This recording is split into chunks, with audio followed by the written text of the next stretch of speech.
अस्सलाम वालेकुम third year. बेटा आज हम अपना नेक्स्ट टॉपिक पढ़ेंगे जो कि है curl of a vector field. पहले हमने ग्रेडियंट एंड डाइवर्जेंस पढ़ा था। बेसिकली ये तीन जो हम ग्रेडियंट डाइवर्जेंस एंड कर्ल पढ़ रहे हैं ये डेल ऑपरेटर का ऑपरेशन है डिफरेंट तरह के वेक्टर्स और स्केलर्स पर। सबसे पहले हमने ग्रेडियंट पढ़ा था जिसमें कि हमने पढ़ा था कि जब डेल ऑपरेटर किसी स्केलर पे ऑपरेट करता है तो उस सूरत में जो है हमें ग्रेडियंट मिलता है। देन हमने कहा था कि डेल ऑपरेटर किसी वेक्टर पे ऑपरेट करे बाय डॉट प्रोडक्ट तो हमें डाइवर्जेंस मिलता है। लेकिन जब डेल ऑपरेटर जो है वो हम ऑपरेट करवाएं अपने वेक्टर पर through a vector product then हमें जो आंसर मिलेगा it is called curl of a vector field. Basically physically अगर हम देखें तो कर्ल होता क्या है, कर्ल जो है ये है maximum value of a line integral per unit area. यानी अगर हम एक यूनिट एरिया ले लें, लाइक ये आपका एक यूनिट एरिया है, ठीक है, क्लोज्ड एरिया, तो यहाँ से यहाँ तक का लाइन इंटीग्रल, फिर यहाँ से यहाँ तक का लाइन इंटीग्रल, फिर यहाँ से यहाँ तक का लाइन इंटीग्रल, यहाँ तक का, और फिर यहाँ तक का। तो ये टोटल लाइन इंटीग्रल को जब हम सम अप करेंगे और उसकी वो जो कर्ल है वो हम जब हम सम अप करते तो ये हमें मिलता है total line integral per unit area. अगर हमें टोटल लाइन इंटीग्रल की यूनिट एरिया पे मैक्सिमम वैल्यू मिल रही है तो उसको हम कर्ल कहेंगे, ठीक है। So maximum value of a line integral express per unit area is called the curl of a vector field at the given point. It's a vector quantity obviously and is perpendicular to the unit area. और जो curl है ये वो जो unit area जिसके ऊपर हम line integral calculate कर रहे हैं उसके ऊपर जो कर्ल ऑफ द वेक्टर है वो परपेंडिकुलर होता है प्रोवाइडेड यूनिट एरिया। शर्त ये है कि यूनिट एरिया जो है वो इस तरह से ओरिएंटेड हो, इस तरह से फील्ड में रखा जाए कि that the value of line integral is maximum. तो उन्होंने कहा है कि वो यूनिट एरिया को हम इस तरह फील्ड में प्लेस करें कि जो हम पॉइंट है जिस पे हम कर्ल कैलकुलेट कर रहे हैं वो हमें उस पॉइंट पे हमें कर्ल उसी सूरत में मिलेगा जब लाइन इंटीग्रल जो है वहाँ पे मैक्सिमम है, क्योंकि curl gives the maximum value of line integral. अगर लाइन इंटीग्रल हमने एरिया फील्ड में रखा और उसकी लाइन इंटीग्रल कैलकुलेट किया बट हमें मैक्सिमम वैल्यू नहीं मिल रही तो उस सूरत में लाइन इंटीग्रल जो होगा टोटल वो हमें कर्ल नहीं देगा। जब कर्ल एग्जिस्ट नहीं करेगा तो फिर उसकी डायरेक्शन का सवाल कैसे पैदा होगा। हाँ, जब कर्ल हमें मिलेगा यानी हमें लाइन इंटीग्रल की मैक्सिमम वैल्यू मिल जाएगी तो फिर इसका मतलब है कि उस ओरिएंटेशन में वो जो एरिया जो हमने फील्ड में रखा हुआ है जो उसकी ओरिएंटेशन है उसमें हमें जो लाइन इंटीग्रल की वैल्यू मिल रही है अगर वो मैक्सिमम है तो फिर वो उस एरिया के परपेंडिकुलर होगी, ये बात कही है। वैसे अगर मैथमेटिकली देखें तो कर्ल ऑफ वी बराबर है partial V G over partial Y minus partial V Y और partial G I hat plus partial V X over partial z minus partial vz over partial x j hat plus partial vy over partial x minus partial vx over partial y into k hat। तो अगर हम इसको देखें determinant form में भी ले सकते हैं और अगर इस डिटर्मिनेंट को चेक करें तो ये डेल क्रॉस वी ही बन रहा है। ये तो हो गया इसकी मैथमेटिकल और फिजिकल डेफिनेशन। नाउ एक्सप्लेनेशन हम इसकी करेंगे कि फ़िज़िकली ये जो कर्ल है हमें दे क्या रहा है। इसके लिए हम ये देखें एक वेक्टर फील्ड वी ले रहे हैं, ये जो एरो लाइंस आपको नज़र आ रहे हैं एरोज ये वेक्टर फील्ड की डायरेक्शन दे रहे हैं कि फील्ड की डायरेक्शन इस तरफ है। इसके अंदर हमने ये एक एरिया रखा हुआ है ए बी सी डी, ठीक है। और ये फील्ड जो है ये ऐसा है कि इसमें वेक्टर कांस्टेंट नहीं है बल्कि अगर जो वैल्यू हमें इन पॉइंट्स पे मिल रही है और जो इन पॉइंट्स पे मिल रही है ये डिफरेंट वैल्यू है, यानी वी जो है वो हर पॉइंट टू पॉइंट वेरी कर रहा है।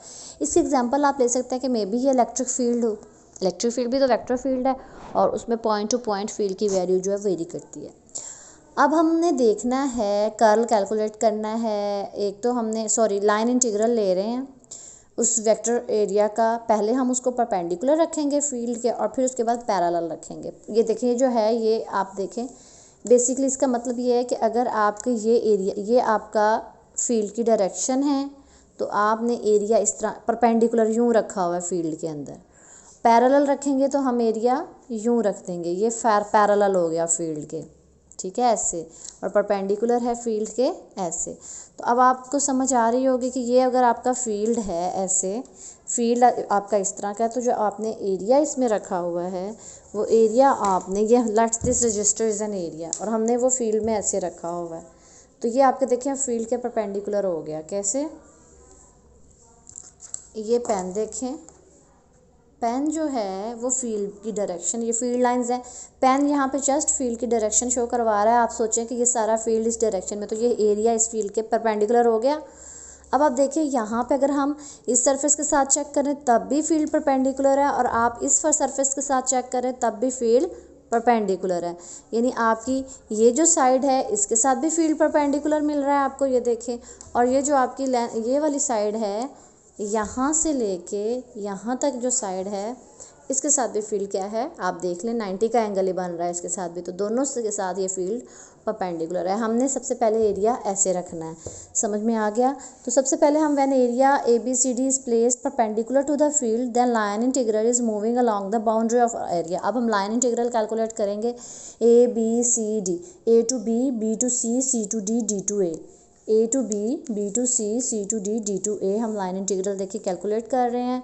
Total line integral V dot D L बराबर आएगा वैल्यू A और B के दरमियान में, अगर हमारा वेक्टर V1 है, B और C पे देखिए ये सारे पॉइंट्स जो हैं वो एक जहाँ से भी प्रोडक्शन हो रही है फील्ड की, यहाँ पे ये सारे एक सेम डिस्टेंस पे हैं, तो यहाँ पे सब पे जो V2 वैल्यू है, C से D पे जो है V3 है, और V4 है हमारी A से D तक। आप इंटीग्रल लें A से B, आपको पता है लाइन इंटीग्रल क्या होता है, उस लाइन के क्रॉस आप V डॉट डी एल ले लें। Integral V dot D L is the line integral across the line AB, along the line sorry. तो integral A to B V dot D L plus B to C integral हम लेंगे V2 dot D L plus V3 dot D L integral C to D plus V4 dot D L integral D to A। ये total integral हो गया। अब हम इनका dot ले लेते हैं, तो आप देखें कि V and D L makes an angle 90 degree. ये अभी मैंने आपको रजिस्टर और पेन रख के समझाया था कि इसकी ये वाली लेंथ A से B, this length and B to C, यानी आपकी जो एरिया की लेंथ भी और उसकी विड्थ भी, दोनों ही साइड्स सारी की सारी चारों की चारों साइड्स जो हैं वो फील्ड के साथ 90 का एंगल बना रही हैं। उनकी लाइन साइड्स जो आपकी ये साइड्स हैं ना, ये ठीक है, ये बना रही हैं। तो हम 9 कॉस डॉट जब लेंगे तो V1 dot D L cos theta, V2 D L को और थीटा की वैल्यू 90 डिग्री पुट करेंगे तो आप देखें ये वाली इक्वेशन आ जाएगी। इसमें हमें पता है cos 90 ज़ीरो है, तो ये सारी की सारी टर्म ज़ीरो हो जाएंगी और इंटीग्रल हमें ज़ीरो मिलेगा। ये तो हो गया कि जब एरिया हमने फील्ड में परपेंडिकुलर रखा हुआ है। लेकिन अब अगर हम एरिया ये देखें पैरेलल रख दिया इस तरह से, जैसे ये रजिस्टर है, ठीक है, और ये है, ये आपका रजिस्टर है, ये ऐसे हमने एरिया रख दिया। फील्ड आपका ये है A से B, B to C, C to D, D to A। A से B आप देखें तो फील्ड और B दोनों पैरेलल हैं। फिर जब हम यूँ जा रहे हैं B to C, हमारी मूवमेंट हो रही है B से C की तरफ, हमारी लाइन इस तरह से जो है वो कंटिन्यू कर रही है इस डायरेक्शन में, लेकिन फील्ड हमारा इस डायरेक्शन में। अब आप देख लें एंगल है 90 डिग्री। यहाँ अगर हम देखें फील्ड इस डायरेक्शन में, जबकि हमारी मूवमेंट हो रही है C to D, तो 180 डिग्री का एंगल यहाँ आएगा। जबकि यहाँ अगर हम देखें फील्ड हमारा इस पेन की डायरेक्शन में और D to A जब हम आएंगे तो हमारा एंगल बन रहा है 90 डिग्री, ठीक है। तो यही सिचुएशन यहाँ पे है ABCD। अगेन उसी तरह से हम लाइन इंटीग्रल की इक्वेशन लिखेंगे, A से B, B से C, C से D और D से A, and then dot product ले लेंगे सबके, और उनमें जो कॉस आपको पता है डॉट प्रोडक्ट होती है हमारी, जैसे V1 D L cos theta, V2 D L cos theta, V3 D L cos theta, V4 D L cos theta 4। अब कॉस थीटा 1 जो है वो हमारा 0 डिग्री था, फिर यहाँ पे 90 डिग्री, यहाँ पे 180 डिग्री और यहाँ पे अगेन 90 डिग्री। तो ये देखिए हमने वो वैल्यू रिप्लेस करवा दी सारी। कॉस 90 की वैल्यू 0, कॉस 0 की 1, कॉस 180 की -1।